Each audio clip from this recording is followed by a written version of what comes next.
Bonjour et bienvenue dans la revue de presse hebdo et audio du secteur retail e-commerce en France, proposée par les Digital Doers en partenariat avec le One-to-One expérience client de Biarritz. Nous sommes le 5 juillet, au sommaire cette semaine, 5 articles. L'UE envisage d'abolir l'exemption de droits de douane sur les importations de moins de 150 €, à lire sur le JDN. Le retail textile français vit-il une renaissance grâce aux relocalisations et au digital, à lire sur Fashion United. Amazon, le géant du shopping en ligne, fête ses 30 ans, à lire sur Courrier International. L'application mobile au cœur de la croissance omnicanale de Sephora, à lire sur République Retail. Et enfin, Motoblues vise un chiffre d'affaires de 100 millions d'euros d'ici 2030, à lire sur e-commerce mag. Je vous le rappelle, sur le site lesdigitaldoers.com, vous avez accès à une revue de presse éditée sur LinkedIn et qui rassemble les articles publiés dans la semaine sur les sites de news de notre écosystème. Vous pouvez vous y abonner pour recevoir chaque vendredi un digest de l'actualité dans votre boîte email. De cette revue de presse, je vous lis sans interprétation une sélection de quelques articles qui m'ont semblé pertinents à partager. Enfin, cette semaine, je vous invite à découvrir l'épisode 195 dans lequel je reçois Frédéric Mazella, le fondateur de Blablacar, l'occasion de revenir sur son parcours d'entrepreneur à multiples facettes. D'ici là, je vous souhaite donc une bonne écoute, évidemment, toujours sans coupure.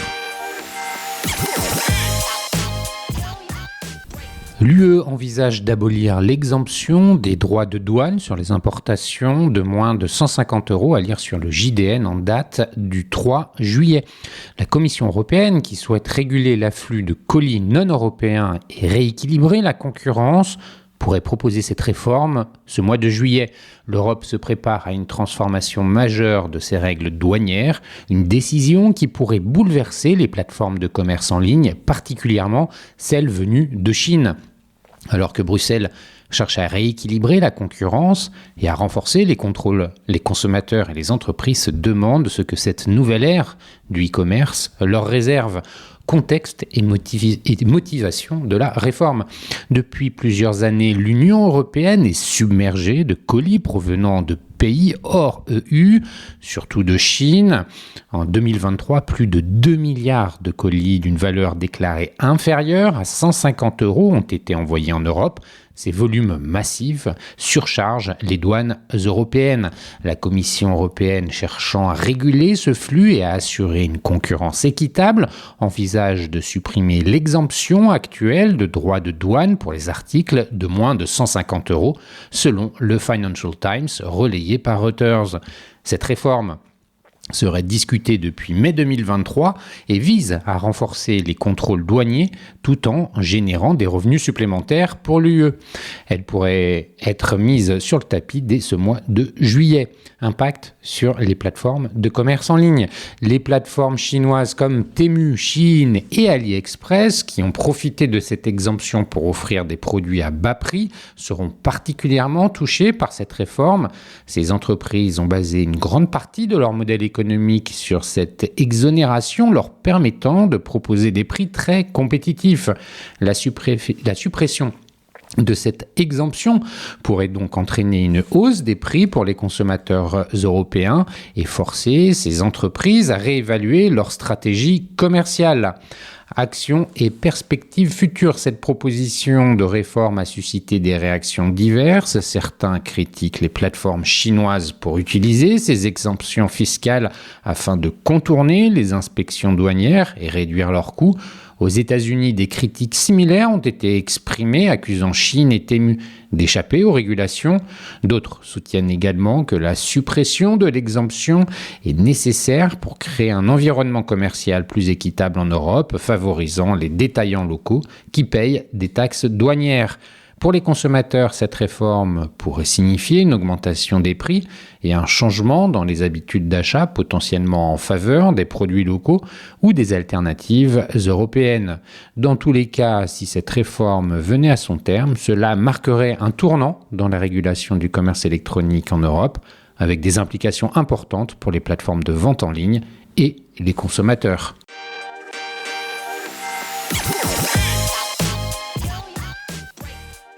Le retail textile français vit-il une renaissance grâce aux relocalisations et au digital, à lire sur fashionunited.fr en date du 2 juillet.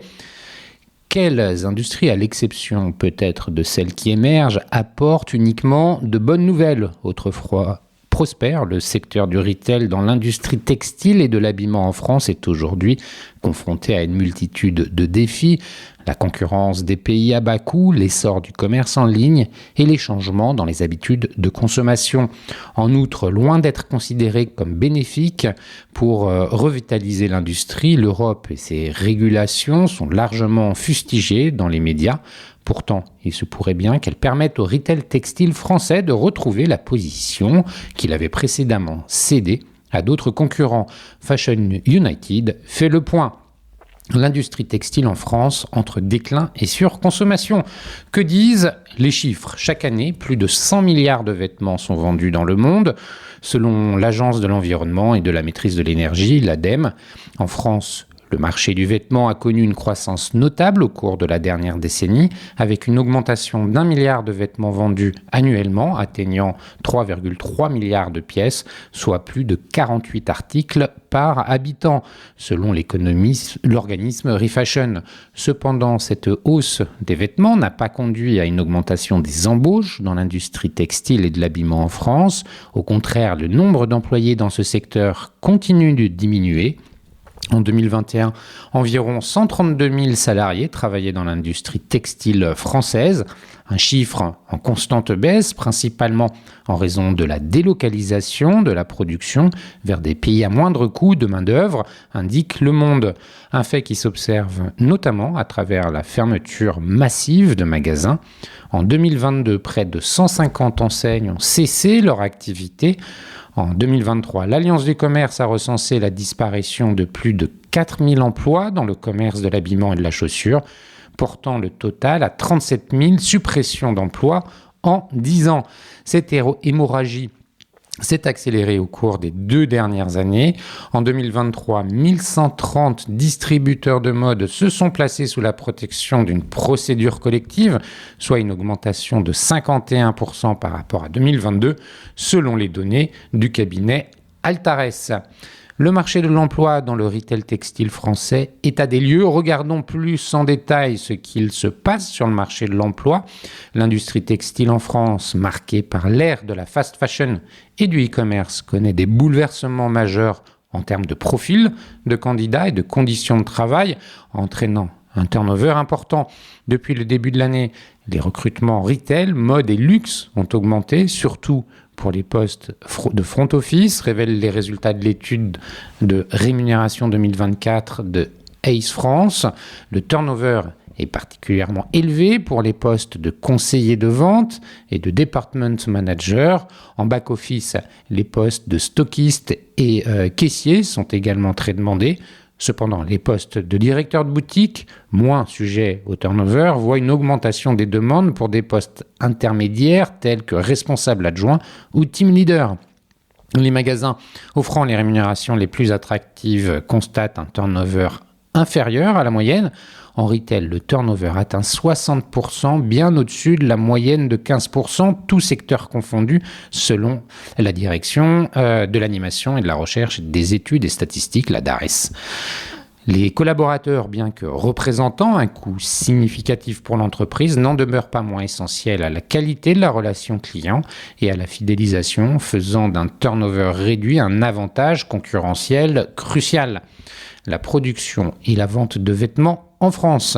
Malgré une demande croissante pour les vêtements, la pression des coûts de la concurrence internationale ont durement touché le secteur, entraînant une perte significative d'emplois et la fermeture de nombreux points de vente. La majorité des textiles vendus en France sont désormais importés, principalement d'Asie, qui a exporté plus de 11 milliards d'euros de vêtements vers la France en 2020. Peut-on lire dans Le Monde ? En plus d'être fabriqués à l'étranger, les vêtements vendus en France proviennent souvent d'entreprises étrangères. Les enseignes françaises telles que Camaïeu, Koukaï, Caporal et Naf ont souffert de la concurrence de H&M, Zara et récemment de l'ultra fast fashion de Chine. Kiabi fait exception en restant compétitif grâce à ses prix bas, se classant parmi les 3 principales enseignes d'habillement en France avec Zara et H&M.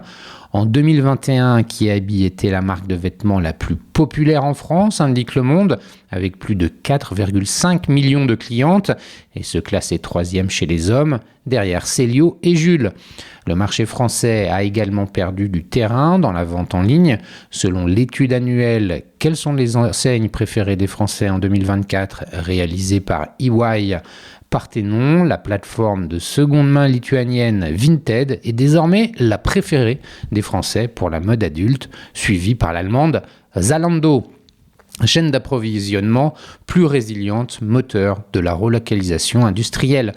Toutefois, les entreprises relocalisent leur production en France et cela pourrait bien changer la donne. Pourquoi ce retour sur le territoire ? Notamment parce que les normes et législations européennes les incitent à le faire. Le mouvement enclenché en Europe et aux États-Unis depuis la crise sanitaire du Covid va s'accélérer, selon une étude de Capgemini. Les entreprises françaises projettent des investissements de réindustrialisation s'élevant à 340 milliards de dollars entre 2023 et 2026. Comme l'indiquent les Échos, ce n'est pas une simple réaction aux difficultés d'approvisionnement pendant la pandémie. Le mouvement de relocalisation industrielle est une véritable lame de fond dans tous les pays et secteurs étudiés. La principale raison invoquée lors de cette enquête menée auprès de 1300 hauts responsables de groupes industriels générant plus d'1 milliard de dollars de chiffre d'affaires annuel pour cette démondialisation et la recherche d'une plus grande résilience dans les chaînes d'approvisionnement. Après les pénuries causées par la crise sanitaire, 70% des industriels ont cité la maîtrise et la sécurité de leur supply chain comme priorité. Les tensions géopolitiques, mentionnées par 63% des répondants, viennent ensuite. La durabilité et la réduction des émissions de CO2, y compris les émissions indirectes, sont des motivations pour 55% des industriels. Enfin, 49% des dirigeants sont influencés par les incitations financières et les politiques publiques de réindustrialisation dans leur pays. Mais alors, que va-t-il se passer exactement ? Ce qu'indique le baromètre Smart Retail 2023 de Samsung Electronics France, réalisé avec Info Pro Études, c'est que le magasin physique reste le canal de vente préféré des Français, une tendance qui serait a priori alimentée par un meilleur sourcing, plus proche, relocalisé en France ou en Europe. Malgré l'essor de la vente en ligne, les boutiques gardent un avantage concurrentiel non négligeable. Elles sont un point de contact direct avec les marques et elles permettent de découvrir les produits de façon concrète. Les consommateurs apprécient le choix d'un achat en ligne ou en boutique, mais ils ont une affinité avec les retailers offrant une expérience client. L'étude de Samsung Electronics France, menée en février 2023 auprès de 268 décideurs de la distribution et de 1000 consommateurs représentatifs, révèle que 75% des parcours d'achat sont finalisés en magasin.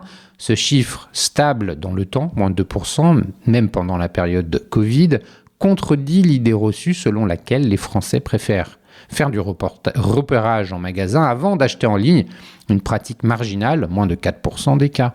Bien que l'étude porte sur tous les secteurs du retail, les données s'appliquent également au secteur de la mode et de l'habillement, offrant un aperçu précieux des comportements d'achat et des stratégies des décideurs. Le digital en magasin a tout pour l'expérience client, mais encore loin d'être mature. Mais qu'est-ce qui pousse les consommateurs à entrer et à rester dans le magasin en 2024 ? Selon le média Point de Vente, ce serait notamment la présence de dispositifs numériques en magasin et les chiffres sont plutôt convaincants.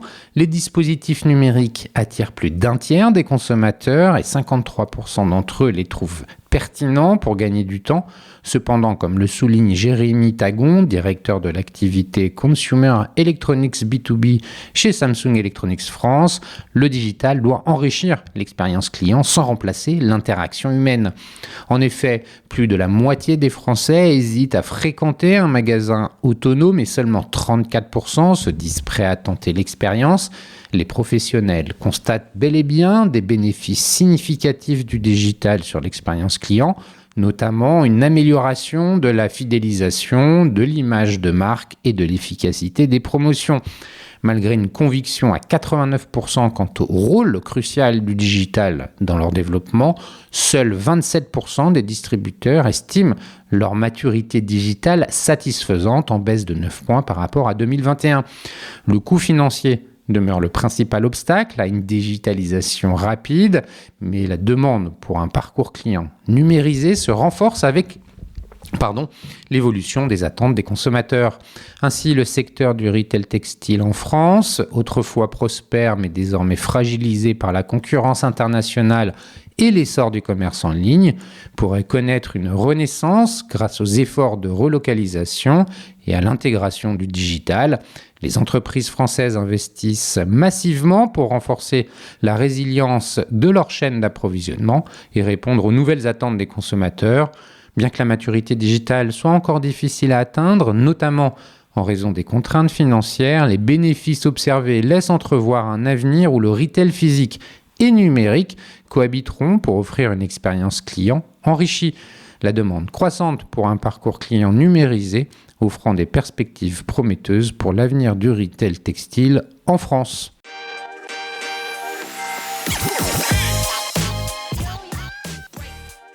Amazon, le géant du shopping en ligne, fête ses 30 ans, à lire sur Courrier International en date du 3 juillet.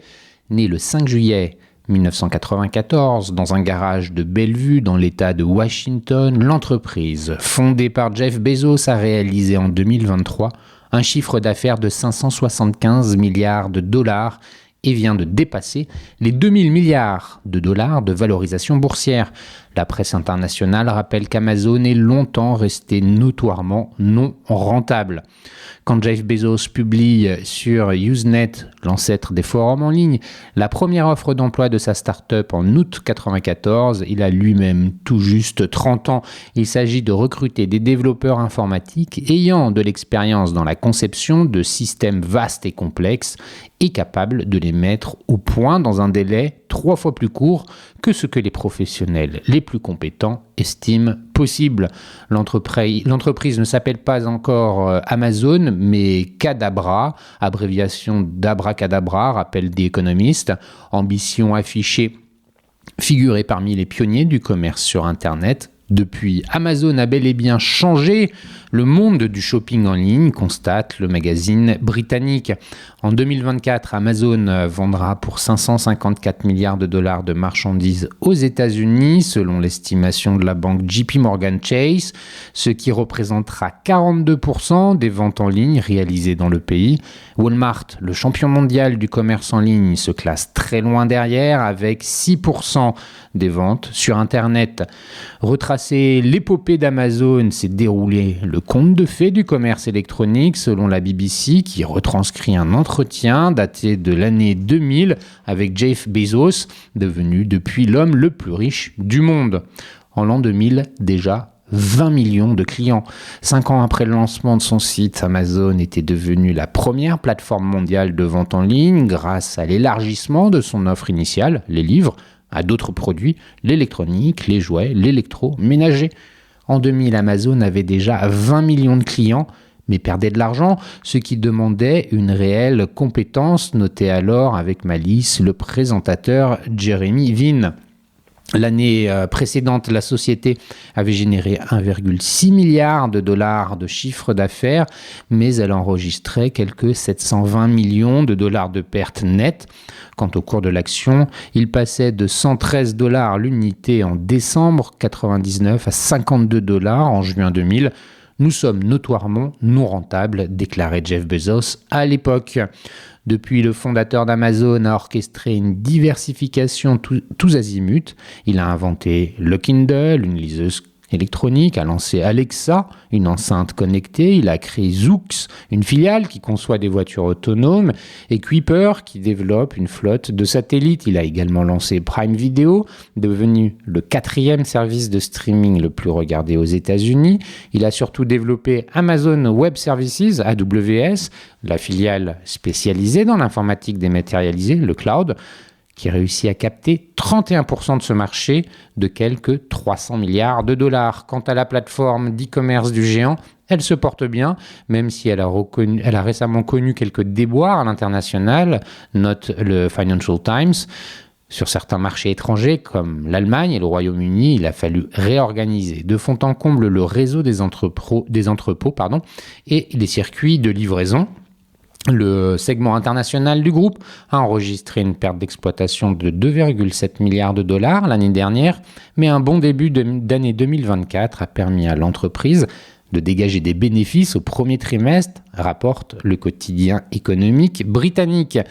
Des bénéfices multipliés par 3 en un an. Entre-temps, Amazon a aussi réorganisé son réseau logistique nord-américain afin de stocker des marchandises plus près des clients, de réduire les coûts et les délais de livraison et d'augmenter la fréquence des commandes. Aux États-Unis, la plateforme a enregistré un bénéfice d'exploitation de 14,9 milliards de dollars l'an dernier, selon le Financial Times. Les bénéfices du groupe ont triplé au premier trimestre 2024 par rapport à la même période l'an passé. Ils atteignent 10,4 milliards de dollars.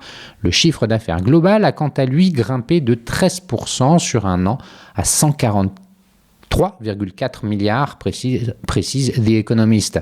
Reste à gérer l'intégration des différentes activités du groupe qui jusqu'à présent sont restées plutôt indépendantes les unes des autres. C'est la mission d'Andy Jassy, désigné en 2021 par Jeff Bezos comme son successeur à la tête du géant. Monsieur Jassy a déjà déployé son kit de couture dans le commerce de détail et la publicité. Il s'appuie en particulier sur Prime, le service d'abonnement d'Amazon qui compte 300 millions de membres dans le monde et offre aux abonnés la livraison gratuite et un accès à Prime Video. Les membres Prime dépensent 2 fois plus que les non-membres sur les sites d'Amazon et ils ont tendance à se connecter plus souvent. Amazon a également une connaissance approfondie de leur comportement d'achat, ce qui lui permet de cibler des publicités avec plus de précision. Les annonceurs sont prêts à payer cher pour ce service, explique The Economist, mais la tâche la plus importante d'Andy Jassy va consister à faire en sorte que le commerce de détail et AWS forment un tout plus homogène. Son fil conducteur, l'intelligence artificielle. Les vendeurs de la plateforme de commerce électronique utilisent déjà l'IA, notamment pour accélérer la création des pages qui listent les produits. Et Amazon Web Services a déjà réussi à lancer des produits qui utilisent l'IA, notamment un outil qui résume les avis des clients, un assistant d'achat virtuel et un créateur d'images pour les annonceurs. Mais en la matière, souligne The Economist, Amazon doit affronter un concurrent qui a une longueur d'avance, Microsoft, le partenaire d'OpenAI, la start-up qui a lancé ChatGPT.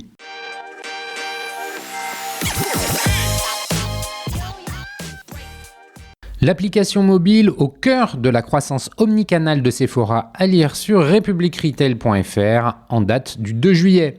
Sephora, leader mondial dans la distribution des produits de beauté, utilise son application mobile pour engager plus de 180 millions de consommateurs. Alexandre Myrson, directeur digital data et IT, déterre cette stratégie omnicanale au Retail Days le 30 septembre à Deauville. Nous sommes le plus gros acteur omnicanal au monde et cette omnicanalité est cruciale, gravitant autour de plusieurs marqueurs, souligne Alexandre Myrson, directeur digital, Data IA. Pour Sephora, l'enseigne de beauté ne se limite pas à l'e-commerce ou au retail, mais mesure la contribution directe du digital, les ventes en ligne ainsi que celles en magasin. Nous mesurons l'impact des activations digitales sur le business retail et ses applications au service de nos conseillères et des clients en point de vente, notamment via les outils de diagnostic, explique Alexandre Myrson. La plupart du chiffre d'affaires digital est croissante et va bien au-delà de l'e-commerce. Nous observons la pénétration du web à la fois de manière directe et par son influence. L'application mobile joue donc un rôle crucial en magasin, aidant les conseillères à fournir des diagnostics précis et à améliorer l'expérience client. Accélération de l'onboarding et fidélisation via le digital.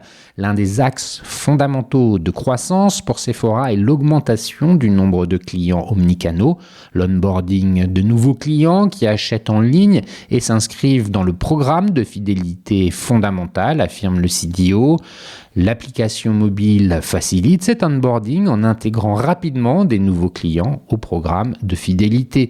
Cette stratégie permet non seulement d'augmenter les ventes en ligne et en magasin, mais aussi de renforcer l'engagement des clients à long terme.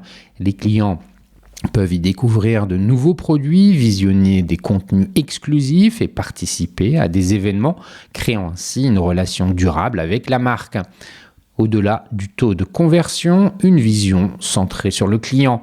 Sephora a redéfini ses indicateurs de performance en se concentrant sur l'engagement client plutôt que sur le simple taux de conversion.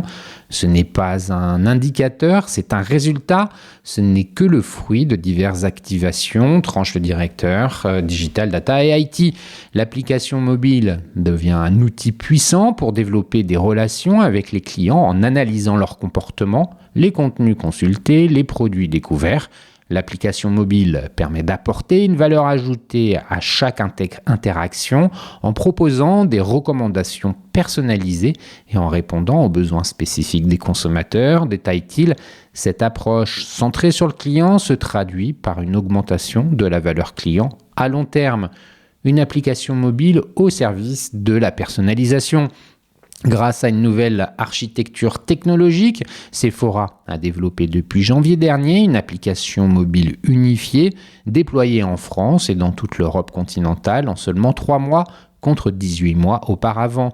Cette app sert de plateforme de communication et de conseil pour chaque consommateur.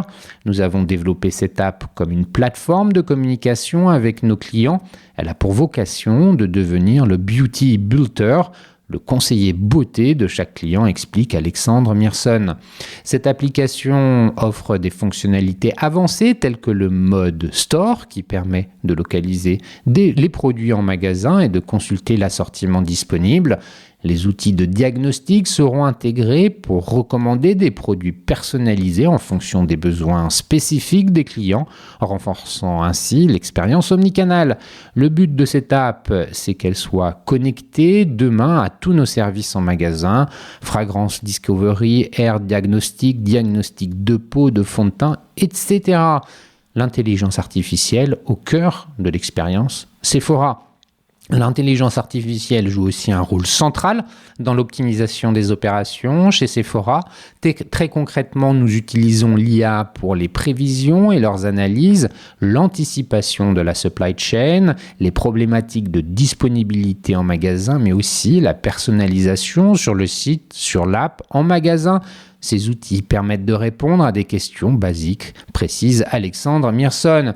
Les outils de traduction instantanée aux assistants virtuels capables de répondre aux questions complexes des clients, l'IA générative facilite le travail des conseillers et améliore l'expérience client. Sephora utilise également l'IA pour former ses conseillers via des applications dédiées leur permettant d'acquérir de nouvelles compétences en continu et de répondre efficacement aux attentes des clients.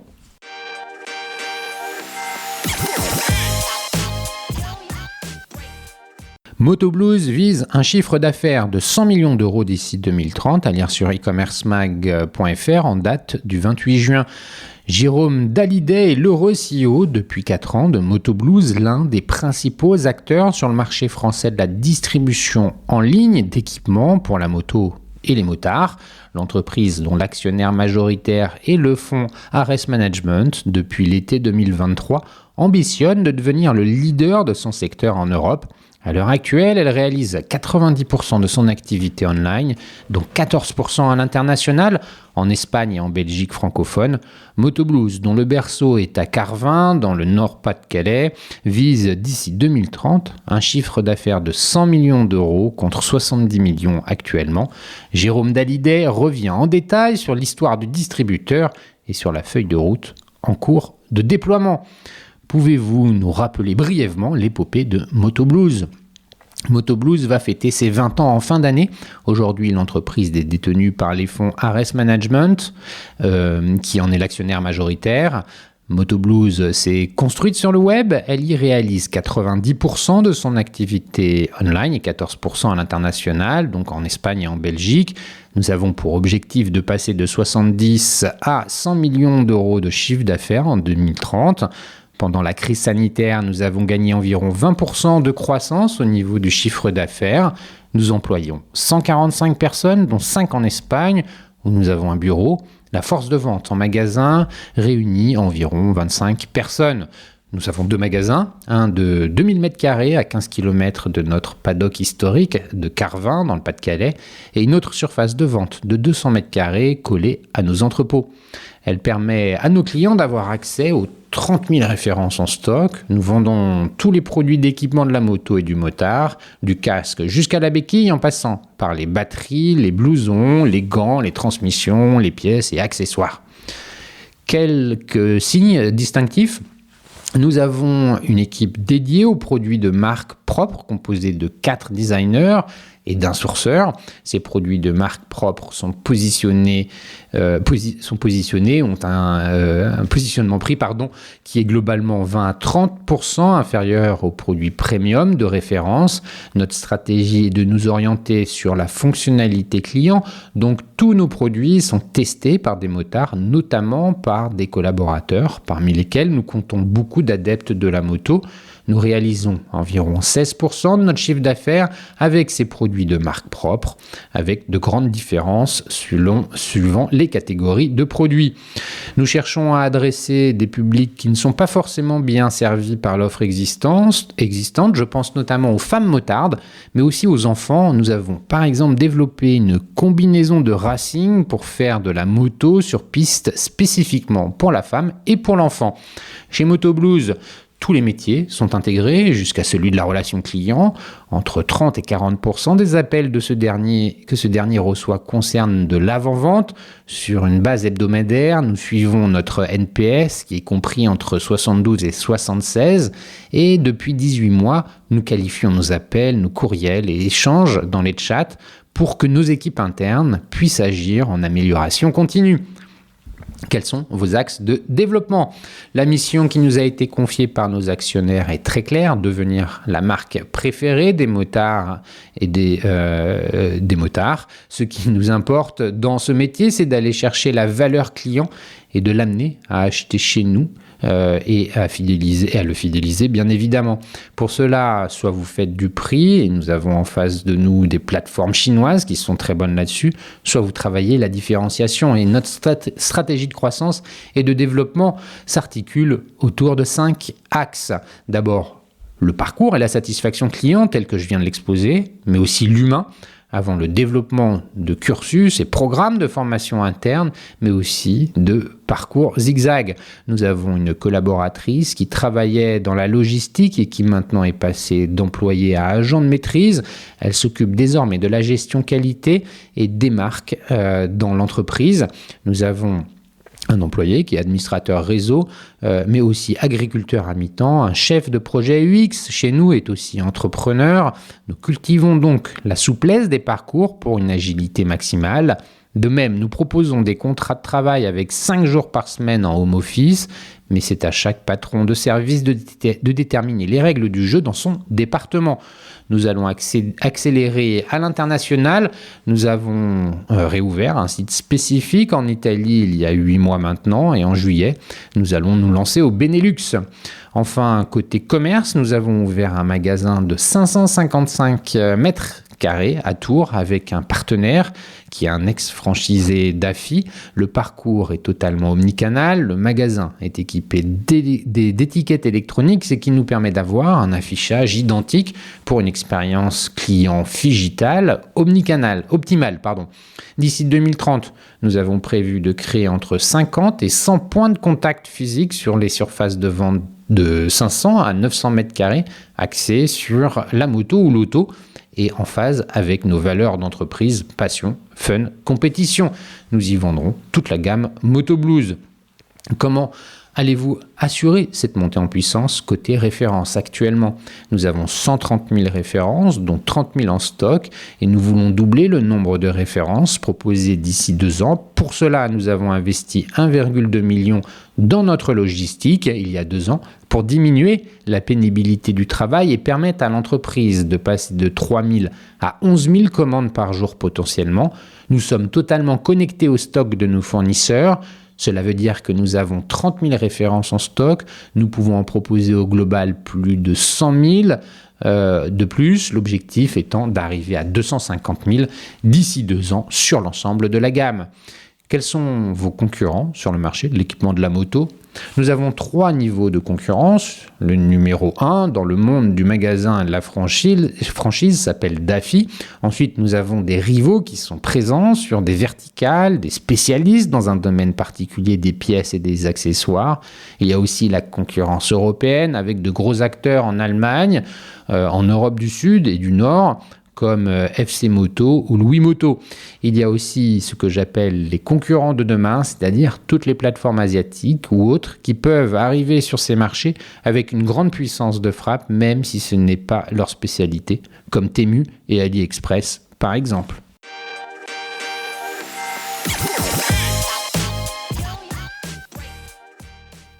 Et voilà, c'est fini pour cette semaine. Merci de m'avoir écouté. N'oubliez pas de vous abonner à la revue de presse sur le site lesdigitaldoers.com. Si vous aimez l'exercice de cette revue de presse Retail e-commerce dans sa vision audio, n'hésitez pas à me le faire savoir en m'envoyant des messages sur LinkedIn et mieux encore en la faisant connaître autour de vous. Enfin, un dernier message d'auto-promo avec les Digital Doers. Je produis des chaînes de podcasts thématiques pour les prestataires de services de notre écosystème. Donc, si vous souhaitez animer la prise de parole de votre marché, c'est l'occasion d'inviter des clients et des prospects à venir converser avec vous autour de votre proposition de valeur.